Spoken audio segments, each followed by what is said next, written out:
The IDF's project to take full control of Gaza City has commenced. But first, almost 1 million Gazan civilians need to be evacuated from the city under Hamas fire.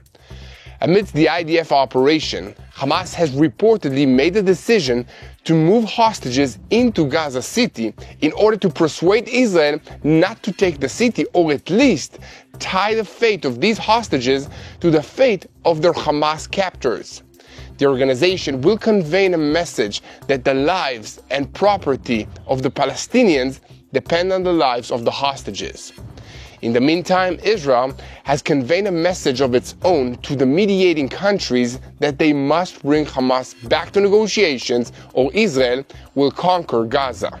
In another theater of operations, the Israeli Navy struck the Houthis in Yemen early on Sunday morning, and this is only the beginning. The IDF has sent a sharp message to the entire region while the Iranian regime responds and threatens that Israel will face surprises if it strikes again, and Hezbollah is pursuing a brinkmanship policy vis-a-vis the state of Lebanon.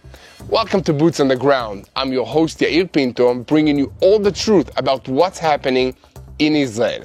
The fighting in the Gaza Strip is beginning to ramp up, and it now appears that the operation to conquer Gaza City will last about 4 months. The Chief of Staff of the IDF approved plans to conquer the city in a special discussion, while the plan for evacuating the Gazan population will be presented to the Americans at their request. Today, we will bring you all the stages of this operation.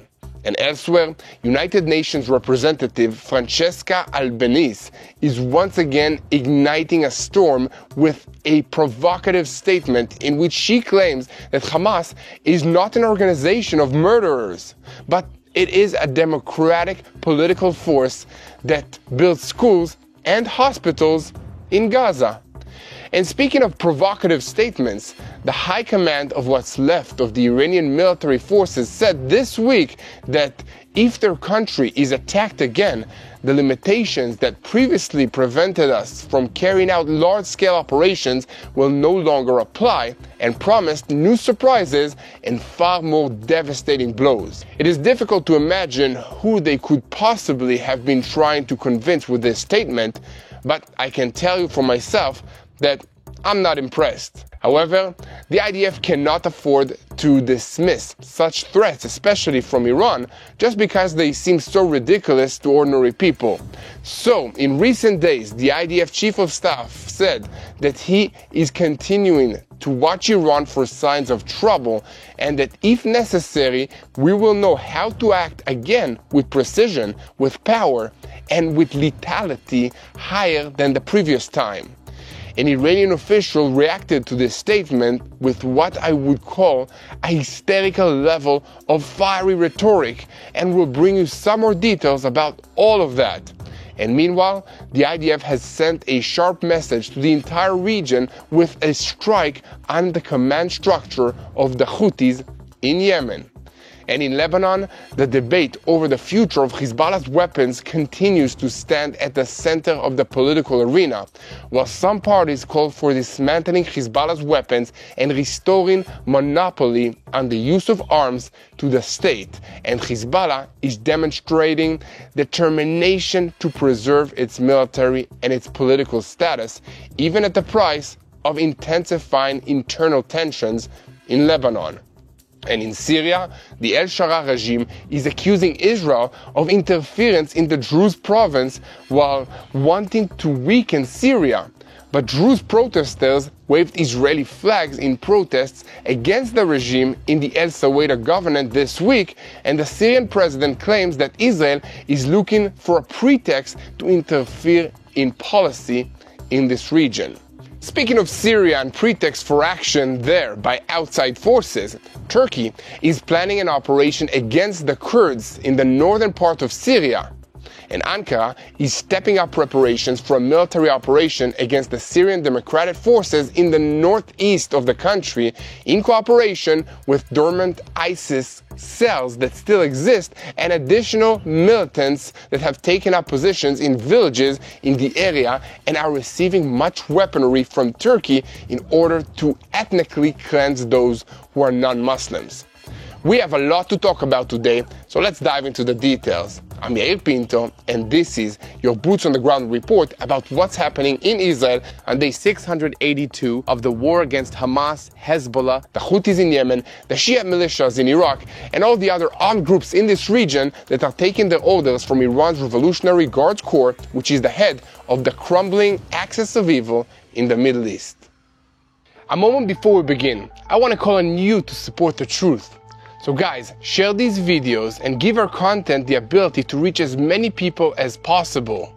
Thanks to you, we can share what's happening in Israel with as many people as we can. So leave a comment, give a like, and of course, hit that subscribe button if you haven't already to stay tuned to what's happening in Israel, boots on the ground style. Let's start with the news from the Gaza Strip and the plan to destroy the terrorist organization Hamas.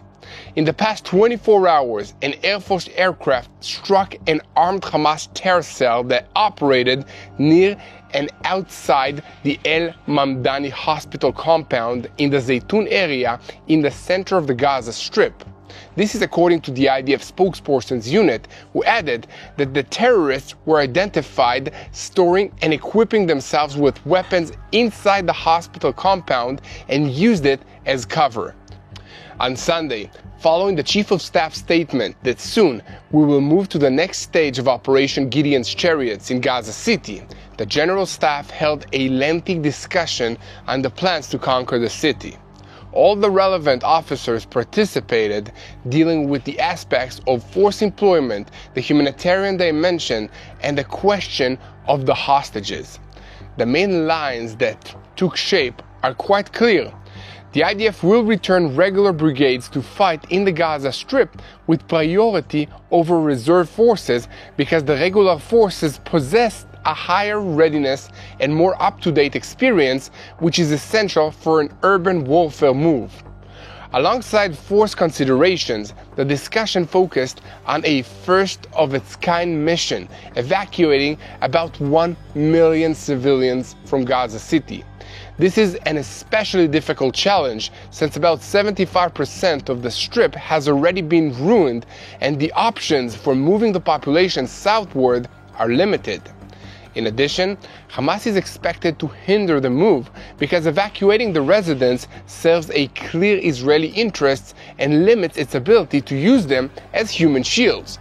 And inside the city itself, the largest in the Gaza Strip, Hamas has exploited the period in which the IDF did not operate in population centers to restore terror infrastructure and rebuild defensive areas. This reality reshapes the need to combine intelligence and engineering capabilities, and especially to prepare a wide underground maneuver, as special units are preparing a plan to operate deep inside the tunnels. Such a maneuver is seen as essential for achieving a decision, but it also arises the question of how to act underground without endangering the hostages. On that subject, Israel is approaching a strategic decision that requires combining control of the urban space with a deep entry into the tunnels. Success will be measured not only in tactical achievements on the ground, but also in the ability to manage a phased move that takes into account manpower constraints, the distress of the civilian population, and the heavy price of the hostage issue. So, how will the operation be carried out militarily? Let's break it down. The first stage will be a humanitarian effort that will include building humanitarian compounds with essential infrastructure such as tents, food, water, and clinics in the southern parts of the Gaza Strip. The second stage will deal with a broad evacuation of the population from Gaza City, which according to the latest plans will begin at least in 2 weeks from now. Only then, the third stage, starting a ground maneuver to encircle Gaza City, will begin, while continuing the evacuation of the Gazan population. And the last stage is the intense stage of fighting. IDF forces will enter Gaza City and clear out the remaining pockets of Hamas activity. The plan will be carried out gradually, with slow progress accompanied by the Air Force strikes. Amongst other things, this means that more than 100,000 reservists will be mobilized to complete the required IDF order of battle. There are already about 74,000 mobilized reservists, so there will be a need to call up tens of thousands more. Afterwards, the IDF will be required to carry out an underground maneuver in an area known to hold hostages. The likelihood of extracting hostages alive in a military operation is very low. Therefore, the assessment is that the release of the hostages will be achieved only through a deal. The question arises whether, if Prime Minister Benjamin Netanyahu has an opportunity for an interim deal, he will agree to pause, but there is no certainty that he has the political backing for that. In any case, the evacuation of Gaza City is supposed to begin in the next 2 weeks, and in parallel, there is a dialogue about returning to negotiations. And Hamas has in recent days conveyed messages that it is interested in a partial deal. In contrast, senior Israelis insist that they are interested in a full-scale deal. And meanwhile, alongside the General Staff discussion, the Chief of Staff also conducted a field tour in the Gaza Strip area, telling the troops that he met that we are today approving the plan for a next stage in this war. As in recent operations in Iran, in Yemen, and in Lebanon, also in Judea and Samaria and in the Gaza Strip, we will continue to change the security reality on the ground. We will preserve the momentum of Gideon's chariots while focusing on Gaza City.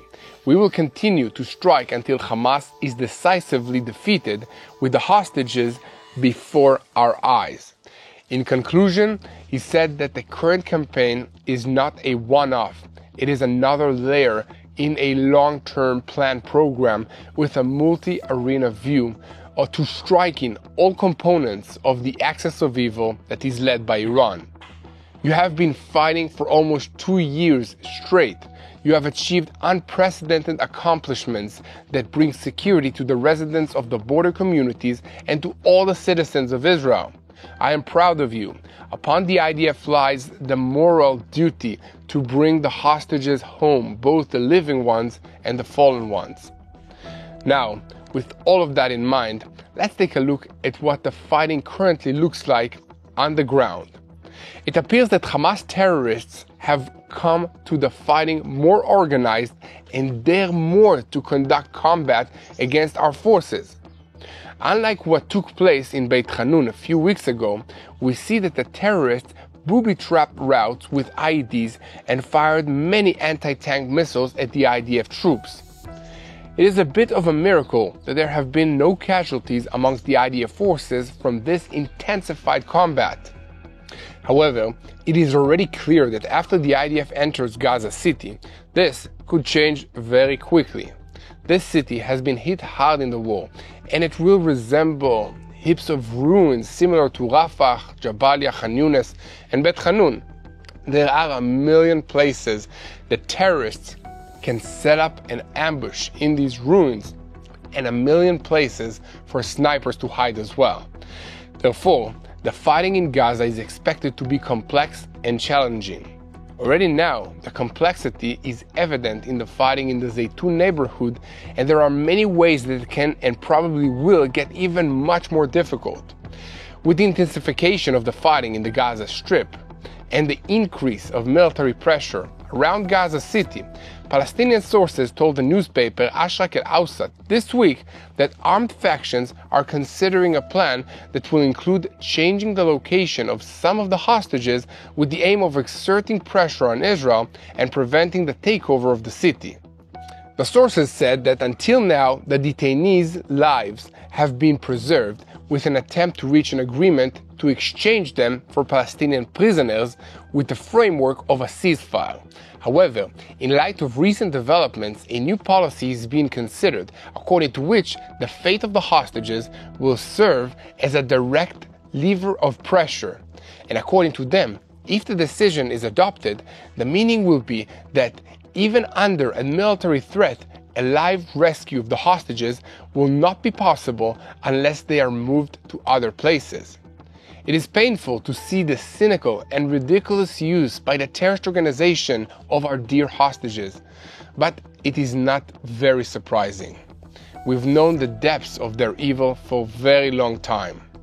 However, there is some hope that the hostages might still be delivered out of captivity. Hamas is under a triple pressure cooker from Egypt, Qatar, and Turkey, which are pressing it to reach understandings on the framework following Israel's threats to conquer Gaza City. This is the reason that the Hamas leadership has remained in Cairo longer than initially planned.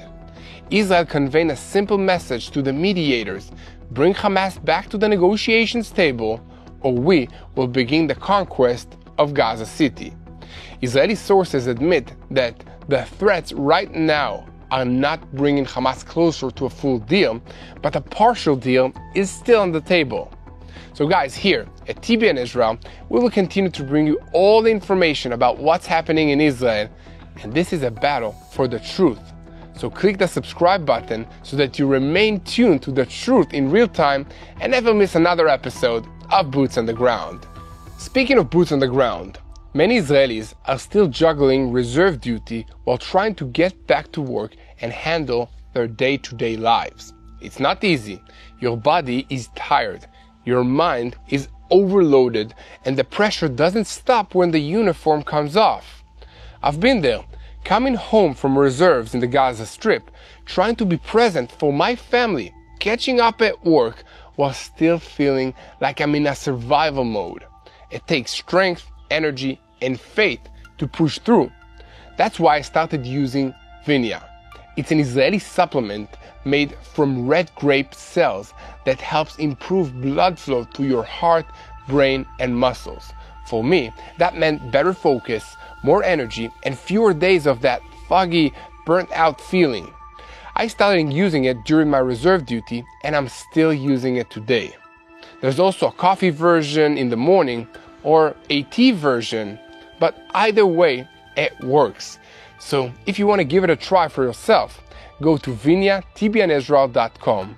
Again, that's Vinia, TBNIsrael.com, or call 800-638-1944.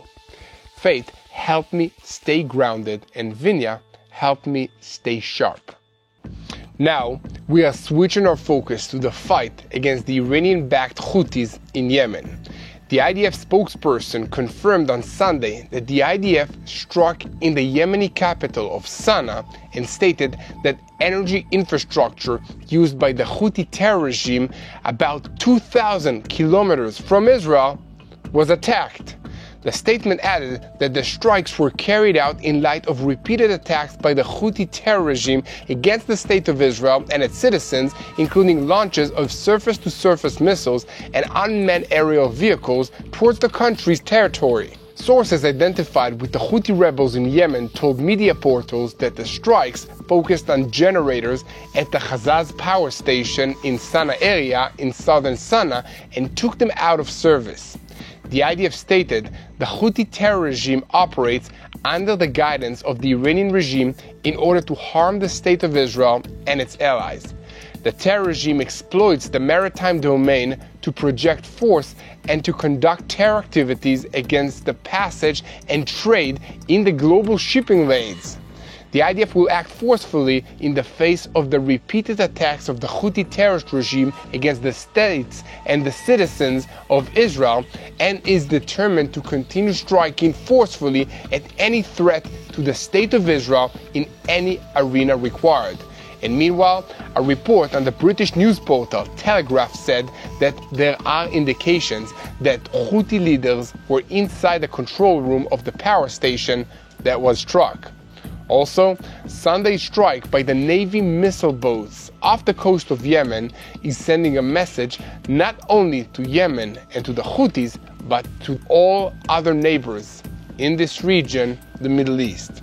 The IDF is showing all the actors in the arena that its toolbox is diverse, and alongside Air Force planes, it also includes UAVs and Navy ships. The message to the other side is clear. They are exposed and not protected, and they can never know where and how the IDF might decide to come after them. It is also important to point out that Sunday's activities off the coast of Yemen is taking place in parallel with the IDF's preparations for action in Gaza City. The assessment in Israel is that as the military operation in Gaza progresses, the Houthis and even the Iranians will try to challenge Israel with missiles that are fired from Yemen, attacks by unmanned aircrafts, and even attempts to heat up additional fronts. Therefore, in recent days, the IDF is conducting deterrence maintenance and eroding the other side's capabilities. These strikes in Yemen and other steps that are being taken to weaken Hezbollah in Lebanon should also be seen in this context. Now, with that in mind, let's move to reports about the head of the axis of evil in the Middle East, Iran. So Iran issued a sharp threat over the weekend that its response to any future attack by Israel or the United States, if such is carried out, will be far more powerful than what occurred during the 12-day war in June. The statement by Iran's military high command said, once again, we warn criminal America and the Zionist regime to cease your operations against undefeated Iran. It was further stated that the limitations that previously prevented us from conducting large-scale operations will no longer apply. This time, they will face new surprises and far more devastating blows. And this statement comes 2 days after remarks by the IDF Chief of Staff, Lieutenant General Eyal Zamir, that the IDF is ready to continue striking Iran as needed. According to him, the June campaign, in which senior Iranian military figures, nuclear scientists, nuclear sites, and air defensive sites were struck from air and from the ground, and was a successful preemptive war that blocked an emerging existential threat to Israel. However, in Tehran, they really don't like that narrative, that they are angrily demanding that everyone accept their alternative narrative. They are also saying that any future strikes by Israel against them will result in counter strikes against the United States bases in the region and possibly also Arab countries, all facilities and other targets. In other words, the Ayatollah regime is attempting to turn the moderate Sunni Arab countries and their oil infrastructure into human shields, exactly as the other proxies, Hamas, Hezbollah, and the Houthis in Yemen, are doing. That's what cowards always do. They hurt the civilian population. They cannot overcome their opponents in a straight fight, so they start hiding behind their own civilians. Be that as it may, IDF Chief of Staff emphasized in his latest remarks that Israel will not allow its enemies to grow stronger with capabilities that threaten its existence and will be prepared to pay a heavy price to ensure its future, adding, if needed, we will know how to act again with precision, with power, and with greater lethality. Now, let's move on to reports on the dismantling of the Lebanese terrorist organization Hezbollah on Israel's northern border. But first, I want to invite you to keep supporting the truth, so share our content so that more people will know how to pray for Israel. And of course, hit that subscribe button so that you never miss another episode of Boots on the Ground. The debate over the future of Hezbollah's weapons continues to stand at the center of Lebanon's political arena. While some parties call for Hezbollah to be disarmed and for the monopoly on the use of weapons to be returned to the state, Hezbollah is displaying determination to preserve its military and its political status, even at the price of intensifying internal tensions.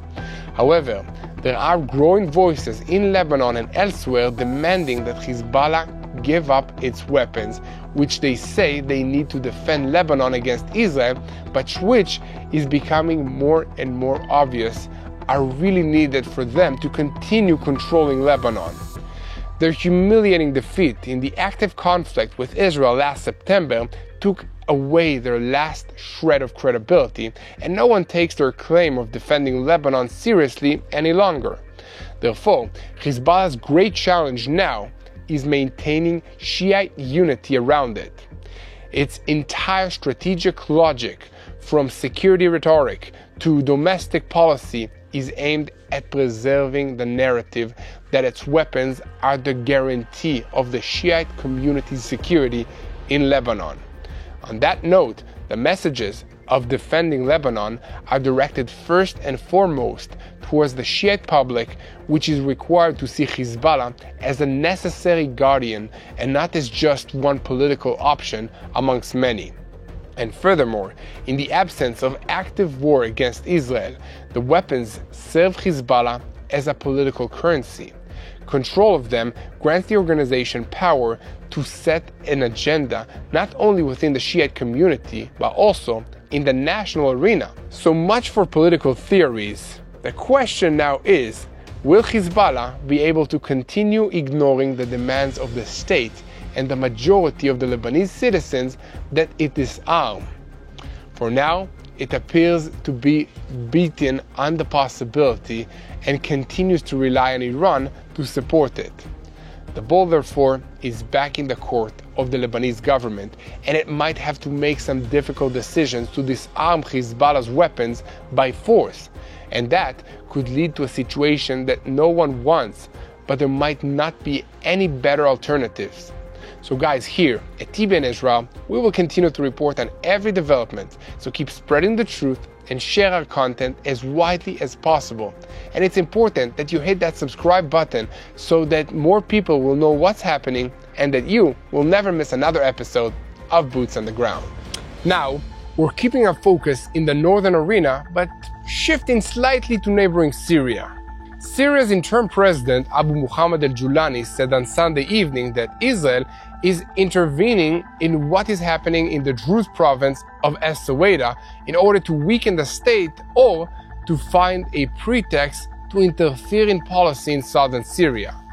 The forces of al-Julani's regime, it should be recalled, were sent last month to Es-Saweda province following deadly clashes between Druze residents and their Bedouin neighbors. The regime forces were supposed to calm the tensions and put an end to the clashes, but they simply joined the Bedouins in attacking the Druze and are now accused of committing atrocities in the process. Israel responded to this situation by coming to the assistance of the Druze, including by launching airstrikes on these regime forces. And last week, Prime Minister Benjamin Netanyahu claimed that Israeli involvement stopped the terrible massacre. In demonstrations that are currently being held in the province, the Druze protest a severe shortage of food and fuel. They call on Israeli intervention and continue to blame the al-Julani regime for their situation, which counters that they are inciting division and exploiting the chaos. In these remarks last night, al-Julani added that some elements in Syria are seeking support from Israel but find it difficult to obtain it. He added that Syria faces the challenge of creating unity in a country, and this should not be done through fighting. That Syria opposes partition, and anyone calling for it is a political dreamer. There is no real risk of partition, but there are those who want it. Referring to the atrocities, al-Julani said that in the province there were many offenses by all sides. Some members of the Syrian security forces and army also committed certain offenses. The state is required to prosecute all perpetrators, no matter whom they belong to. So to sum up, media channels identified with the Syrian president's regime are trying to create an image of action on behalf of the Es-Saweda province, while the Druze continue to claim that the party responsible for the massacre in the province is the regime itself. And I have a personal comment to make on all of this, and it goes like this. The soldiers and the regime of Abu Muhammad al-Julani comes from an extreme form of Islam that does not accept the other. And already in the first months, we saw massacres in Christian communities and other religious minorities in Syria, along with humiliation, violence, and direct ethnic cleansing. And it's also important to remember that in every country in the Middle East that had religious diversity and Islam rose to power, the minorities over the years were erased. Look at Lebanon, where 40 years ago there was a Christian majority, but that's been erased because so many Christians fled the country because of the rise of Hezbollah. Staying on this general topic, we also have to report to you that reports have surfaced of Turkey preparing for a military operation against the Kurdish Syrian Democratic Forces in northeastern Syria. This is in cooperation with cells of ISIS. The reports came in Sunday's edition of the Kurdish newspaper Lekolin, and according to the report, Turkish intelligence representatives and officers have in recent weeks held meetings with armed militia groups in Aleppo and other areas with the aim of coordinating moves ahead of an immediate action as part of expanding its threats to the region. And in the meetings, it was conveyed that the agreement between Turkey and the SDF was cancelled and that Ankara is planning a three-stage operation focusing on rural areas in Raqqa and Deir ez-Zor. In addition, other militias have recently positioned themselves around the Tashrin Dam, an area of strategic importance. Some positions were built in nearby villages and include drone monitoring centers, heavy weapons depots, and smuggling routes. These moves indicate that Turkey is planning an escalation soon. And in the last 24 hours, there were even reports of clashes between local tribes and SDF forces in Deir ez-Zor, and at the same time, dormant ISIS cells were reactivated in Raqqa and Tabqa. So guys, how do you deal with this situation? The best thing that you can do is, first of all, to know what's happening. So search for the truth. Don't take everything that you see on social media as facts. Second thing is understand that this is a spiritual war. And how do we fight a spiritual war? We pray. So we'll unite in prayer for those that are being affected by this terrorist regime. Pray for the IDF soldiers that are preparing for another round of hostilities. Pray for wisdom to our leaders. Pray for the hostages. And keep praying for the peace of Jerusalem. Hello, this is Mati here in Jerusalem with TBN Israel. This is Yair Pinto from TBN Israel here in Jerusalem. TBN Israel is keeping viewers informed with Israel-focused news, culture, and what God is doing in this land. Support TBN Israel today online at tbn.org/Israel. Thank you.